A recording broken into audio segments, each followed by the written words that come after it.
আমরা কম বেশি সবাই চিকেন কাটলেট খেয়েছি। আজকে আমি আপনাদের জন্য নিয়ে এসেছি ফিশ কাটলেট রেসিপিটি। আজকে আমি রুই মাছ দিয়ে এই কাটলেট রেসিপিটি করব। সবাই যেন এই রেসিপিটি করে খেতে পারে, এর জন্য আমি রুই মাছটা ব্যবহার করছি, যেহেতু রুই মাছ সহজে আমাদের হাতের নাগালে থাকে। আমি মাছের চামড়াকে তুলে নিয়েছি। এখন মাছগুলোকে ভালো করে ছিদ্র করে নিচ্ছি, যেন সহজেই মাছের গায়ে মশলাগুলো ঢুকে যায়। আমার রেসিপিটি ফলো করে যদি আপনারা কাটলেট বানান বাসায়, অবশ্যই একদম রেস্টুরেন্টের স্বাদ পাবেন।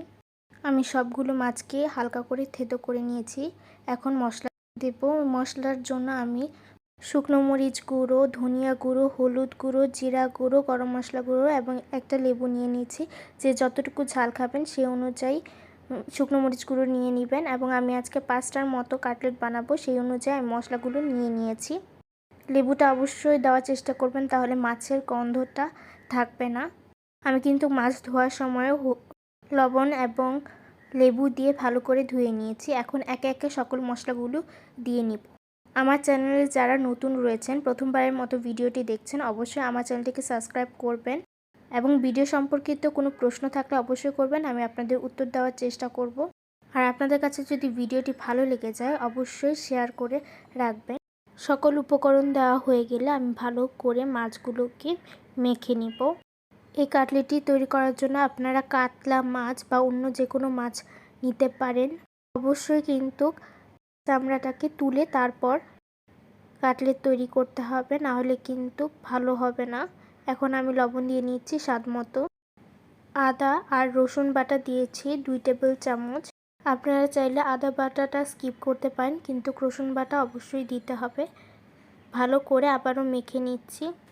আমি মাছগুলোকে মেখে প্রায় 1 ঘন্টা থেকে 2 ঘন্টার মতো রেস্টে রেখে দিব। 1 ঘন্টা পর মাছগুলোকে আমি ফ্রিজ থেকে নিয়ে এসেছি। আপনারা চাইলে নর্মাল টেম্পারেচারেও রেখে দিতে পারেন, কিন্তু ফ্রিজে থাকলে কিন্তু মশলাটা মাছের গায়ে ভালোভাবে লেগে যাবে। 1 ঘন্টা পর কিন্তু আমার মাছের কালার এরকম হয়েছে। যেহেতু আমি ছিদ্র করে মাছগুলোকে মেখে নিয়েছি, তাই কিন্তু মাছের গায়ে খুব ভালোভাবে মশলা লেগে গিয়েছে। এখন একটি পাত্রে আমি ডিমকে ফেটে ভালো করে লবণ দিয়ে গলিয়ে নিব।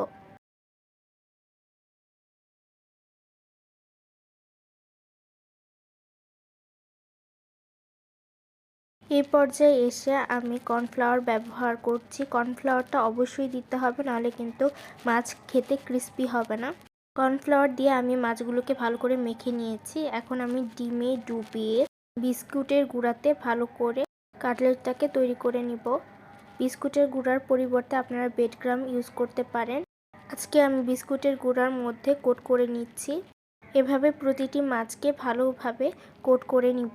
আমি যেহেতু 5টি কাটলেট তৈরি করছি, এর জন্য আমার একটি ডিম লেগেছে। আপনারা যদি আরও বেশি কাটলেট করেন, সেক্ষেত্রে 2টি বা 3টি ডিম লাগতে পারে।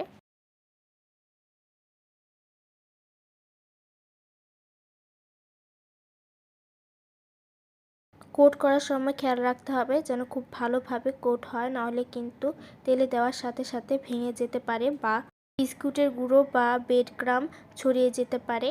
চেষ্টা করবেন কোট করার আধা ঘন্টার মতো সময় ধরে ফ্রিজে রাখার, তাহলে কিন্তু তেলে দিলে ব্রেডক্রাম্ব বা বিস্কুটের গুঁড়ো ছড়িয়ে যাবে না। আমি সাথে সাথে করেছি, তাই আমার কিছুটা ব্রেডক্রাম্ব তেলে ছড়িয়ে গিয়েছে।